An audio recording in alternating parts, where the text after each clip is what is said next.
Is Ice Cube East or West Coast? West Coast, baby. I am the West Coast warlord. Imagine leaving one of the hottest rap groups of all time at the height of their success. Ice Cube did just that when he walked away from N.W.A. and sparked a lifelong feud with Eazy-E and Jerry Heller. With all the controversies between the former friends, we have to ask, why was N.W.A. so scared of Ice Cube? Early life, the CIA, and working with Dr. Dre. Well, I'm related to a few people. There's a rapper by the name of Dale, the Funky Homo Sapien. If you didn't know that was my Lil Cuttin, that's my Lil Cuttin. Ice Cube was born on June 15, 1969, to Doris and Hosea Jackson. His mother, Doris, was a hotel clerk and custodian, while his father, Hosea Jackson, was a machinist and UCLA groundskeeper. The rapper grew up with an older brother and a half-sister. Before the world knew him as the well-renowned rapper that he is today, Ice Cube, or O'Shea Jackson, started his early career rapping at school. His first ever rap battle took place at school in typewriting class. The rapper claimed that another student, someone who was an aspiring underground rapper, challenged him to a rap battle. To everyone's surprise, Ice Cube was the winner. Speaking of which, how did he land his stage name? It stemmed during a fight with his brother when he threatened to lock him in the freezer and pull him out when he was an ice cube. While the young rapper did grow up in a rough part of the city, his parents made sure that he'd be on the bus every morning to go to school in the nicer San Fernando Valley area. Ice Cube went to the more prestigious George Washington Preparatory High School, and while his parents tried to shield him from the violence that was right outside their doorstep, it just wasn't enough. The rapper felt his first major loss at the young age of 12, when his half-sister's life was tragically ended. His older brother was also several years older than him and had moved out by the time Ice Cube was growing up. His brother had joined several gangs, and while Ice Cube was always fascinated by the idea, his parents made sure to keep him as far away from that life as possible. In fact, they instilled the need to complete an education very early on. It might surprise a lot of the rapper's fans to know that besides being a rapper, Ice Cube also has a diploma in architectural drafting, which he received from Phoenix Institute of Technology in 1988. That's right, Ice Cube was already a part of N.W.A. when he started working on his diploma. According to him, he wanted to have a backup just in case. Although, he wouldn't really need his expertise in architectural drafting after all. In 1986, at the age of 16, Ice Cube and his longtime friend, Sir Jinx, started the rap duo, CIA. The duo soon became a trio when KD joined later that year. The rap group would mostly perform at nightclubs and parties in the LA area, and that's where Ice Cube first met Dr. Dre. The now famed music producer was working with the world-class Wrecking Crew in the 80s and called himself Dr. Dre Master of Mixology. CIA and the world-class Wrecking Crew would mostly collaborate on projects together for parties and performing at nightclubs. The two hit it off immediately and began collaborating on individual projects too. Ice Cube helped write and rap for Dre's Cabbage Patch single, and Dre helped Ice Cube complete the 12-inch record, She's a Skag, in 1986. Dre also produced CIA's first single, My Posse. The two continued to work together at Eve After Dark, a nightclub just a mile away from Compton. There, Ice Cube would be called out every time Dre was on the turntables. The duo was considered a class act, especially because of Ice Cube's ability to engage the crowd with several of his remixes and parodies. However, in one instance, while he parodied Run DMC's My Adidas, the club owner had to ask them to keep the lyrics audience-friendly. While Ice Cube was still gaining momentum in the rap world, Dre had established himself as a well-versed rapper and mixologist. It didn't take long for another prominent figure in Compton's rap scene, Eazy-E, to take notice. Eazy-E had been working on starting his own record label, Ruthless Records, for a while. However, because he was still young, the more experienced Steve Yano refused to work with him. He did, however, introduce him to Dre and stated that the two should collaborate together. Through Dre, Ice Cube met Eazy-E. Reportedly, Eazy-E was impressed with the young rapper's vocal ability and songwriting. He bought Ice Cube's first single and offered to collaborate together. N.W.A. was originally formed with Eazy-E, Dre, Ice Cube, Arabian Prince, MC Ren, and DJ Yella.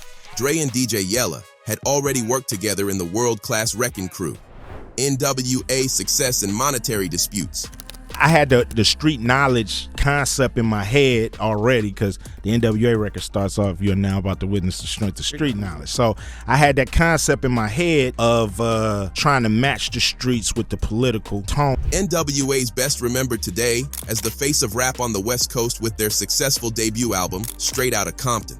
Besides being way ahead of its time, Their debut album also sought to make the members very, very rich. In hindsight, they owed it all to Ice Cube. While he might have been the youngest in the group and also the only member from South LA and not Compton, he was arguably the most talented one. Ice Cube was one of the group's main rappers and exclusively wrote all of their songs. To give you some context, Ice Cube had little to do with N.W.A.'s first single, Panic Zone. That song was more of a collaboration between Dr. Dre and DJ Yella and was heavily focused on the electro-pop niche. While Panic Zone wasn't a failure, it wasn't a success either. The sales were nothing compared to what the group experienced with Straight Outta Compton in 1988. No, it's kind of weird to be associated with Glenn Miller. N.W.A. is believed to have introduced the world to gangsta rap, or what the group members believed was reality rap. 3 singles from the group's debut album received widespread popularity. The title track itself, for its references to life in the West Coast. Gangsta Gangsta, for detailing how hard it was for the inner-city youth to navigate through the discrimination in the U.S., and probably their most notorious hit ever, Fact That Police.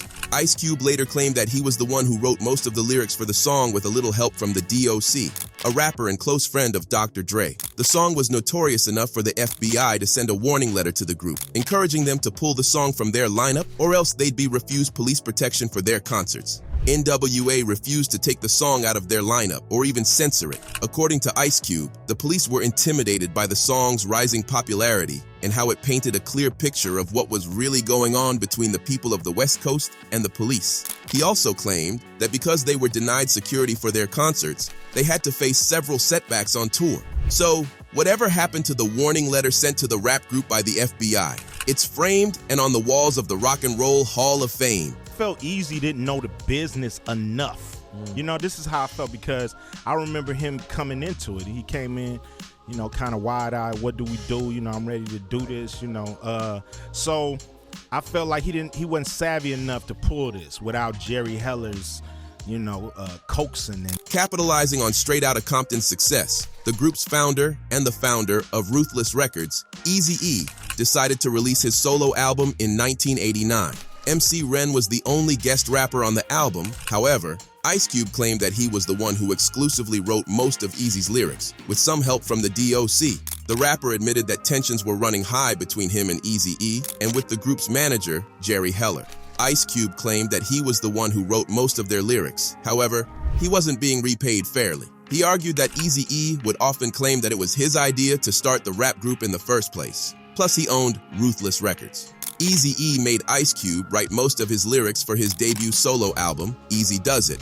However, when it came time to pay Ice Cube his royalties, he reported he was only offered $32,000 from Jerry Heller. What really drove him over the edge was the fact that Heller refused to acknowledge not just what Ice Cube had done for N.W.A. and each of the rappers' individual careers, but he also claimed that Ice Cube wasn't even a part of the group in the first place. That was the point of no return for Ice Cube. Not only did he storm out of the recording room for Ruthless Records, but he went out and sued Heller for what was rightfully his. The case was settled out of court for an undisclosed amount, but this was just the beginning of one of the most popular feuds in rap history. I mean, that day I was probably putting the hell nah. You know, I had my mind made up, you know what I mean? And nothing more powerful than a made up mind. So when recounting the immediate aftermath of leaving N.W.A., Ice Cube claimed that he was still friends with other members of the group, except for Eazy-E. He claimed that he'd actually got in contact with Dr. Dre after he'd left the group, and the two agreed they'd work together on Ice Cube's new album. The rapper claimed that the two kept in touch about new projects and collaborations for about a week before Dre called him to say that Heller had vetoed any of the group's collaborations with Ice Cube.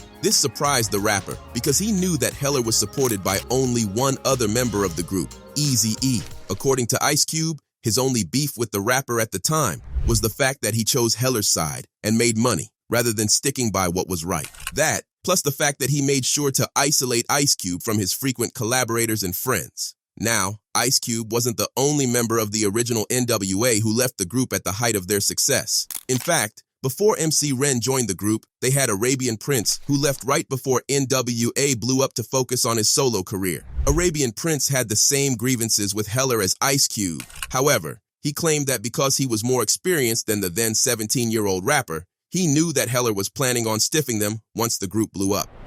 Whatever happened to Arabian Prince?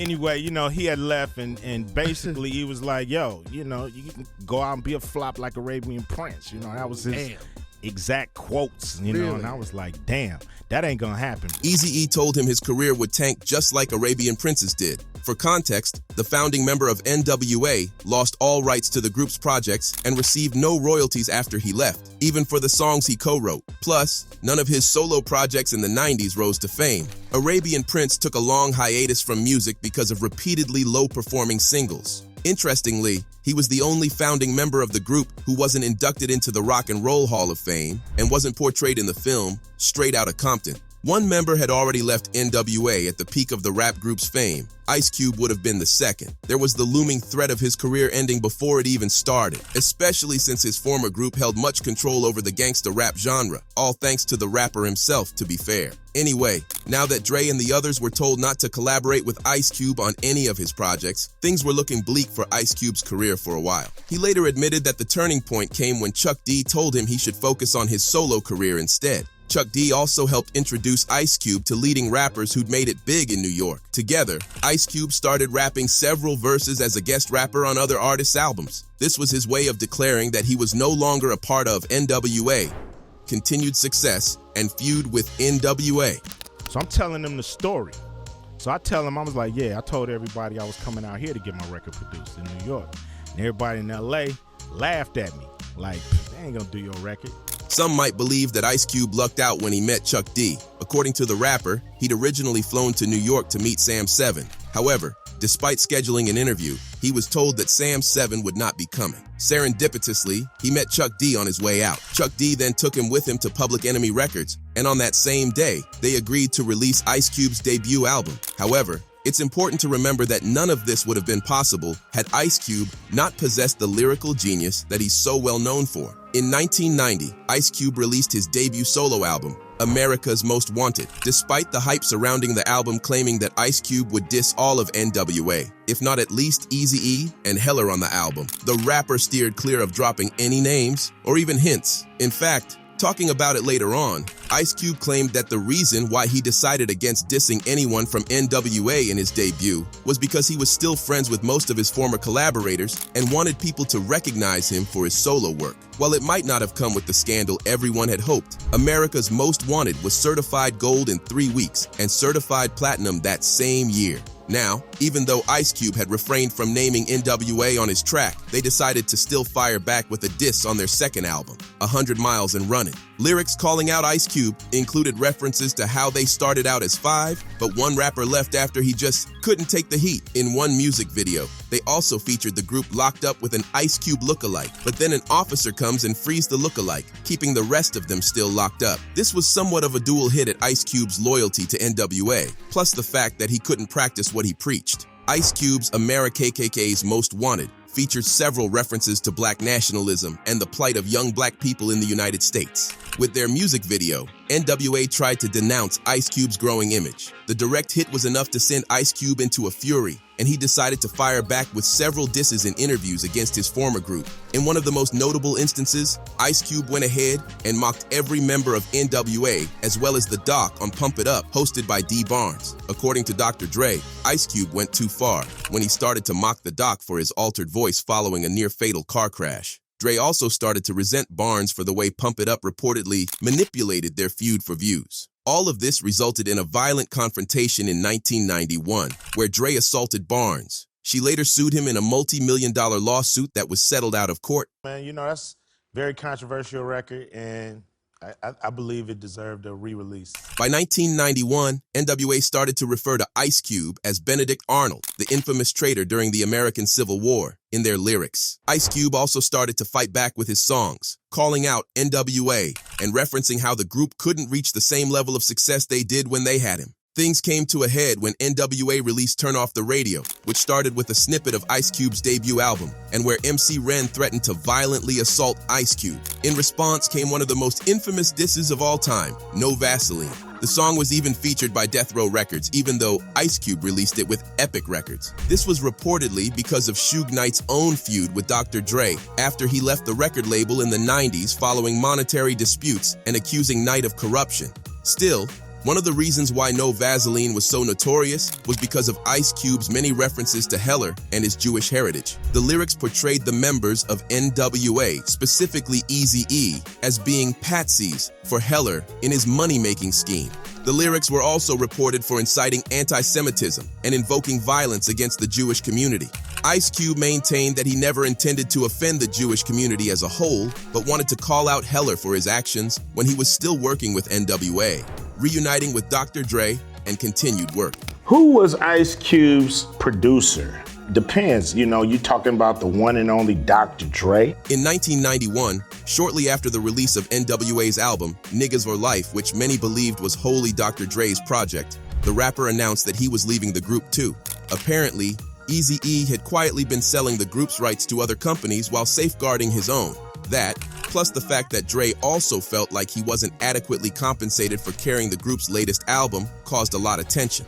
MC Ren reportedly hated Eazy-E's selfish approach just the same. He believed that Eazy-E had grown power-hungry and was focused on doing right by himself and not the people who helped him get to the top. That, and the fact that when Dre eventually left Ruthless Records to work with Suge Knight on Death Row Records, Eazy-E made it a point to use homophobic slurs against Dre. The rapper wasn't gay, but Eazy-E would routinely post stills of Dre's time at Eve After Dark, where he was required because of the electropop genre to dress in sequins. The animosity was portrayed in Dre's collaboration with Snoop Dogg, Effing with Dre Day. Dre also reached out to Ice Cube after he'd left N.W.A, and the two picked up from where they'd left off. Ice Cube made an appearance on Dre's 1993 Let Me Ride, and the two recorded Natural Born Killers for Snoop Dogg's 1994 soundtrack, Murder Was the Case. Ice Cube took his career to new heights by forming West Side Connection. Alongside fellow West Coast rappers Mac 10 and W.C., Ice Cube created a supergroup that embodied the essence of West Coast hip-hop. Their debut album, Bow Down, released in 1996, was a massive success, featuring hit singles like the title track and Gangsta's Make the World Go Round. The album's gritty lyrics and heavy beats became anthems for the West Coast gangsta rap scene, solidifying West Side Connection's place in hip-hop history. The group's chemistry was undeniable, with each member bringing their unique style and perspective to the table. Ice Cube's authoritative delivery, Mac 10's aggressive flow, and WC's intricate wordplay complemented each other perfectly, creating a powerhouse trio that commanded attention. Despite only releasing 2 albums together, West Side Connection left an indelible mark on the rap game, showcasing the camaraderie and creativity that defined West Coast hip-hop in the 90s. What's Ice Cube up to today? Yeah, that's what's cool. A lot of kids, just knew me for Are We There Yet? You know what I'm saying? They just thought I did movies. Ice Cube's versatility as an artist was evident as he seamlessly transitioned into acting, starring in films like Boys and the Hood in 1991, Friday in 1995, and Barbershop in 2002. Despite his booming acting career, Ice Cube continued to release music, exploring various styles and collaborating with a diverse range of artists. Throughout the 2000s and beyond, Ice Cube remained active in both music and film. He released several successful albums, including Laugh Now, Cry Later in 2006, and Raw Footage in 2008, while also producing and starring in numerous movies. In addition to his solo work, Ice Cube reunited with his former N.W.A bandmates for various projects, including a reunion tour in 2000 and their induction into the Rock and Roll Hall of Fame in 2016. Today, Ice Cube's taken sort of a back seat when it comes to producing music of his own. He admitted that he enjoys working behind the scenes helping young and aspiring rappers from the West Coast polish their rap skills. In fact, the rapper sat down for an interview with Genius where he talked about up-and-coming rappers on the West Coast, including Blueface, Saweetie, Reason, and Roddy Ricch. Ice Cube went over some of their biggest hits, and it looked like Reason was the only rapper out of the bunch he thought actually had what it took to represent the West Coast. The rapper's not one to put anyone down, though. He said that some of his least favorites from the lineup, such as Blueface, probably had what it took to become great rappers later on in their careers too. So, Ice Cube started at the very top, and he's still there today. Despite his early exit from N.W.A, at the height of the group's success, Ice Cube's place in the industry today is one of the best. Outranking several of the members who stayed in the group just goes to show that he carried a lot of the weight. That's it for today. If you enjoyed this video, click on the boxes playing on your screen to watch similar content.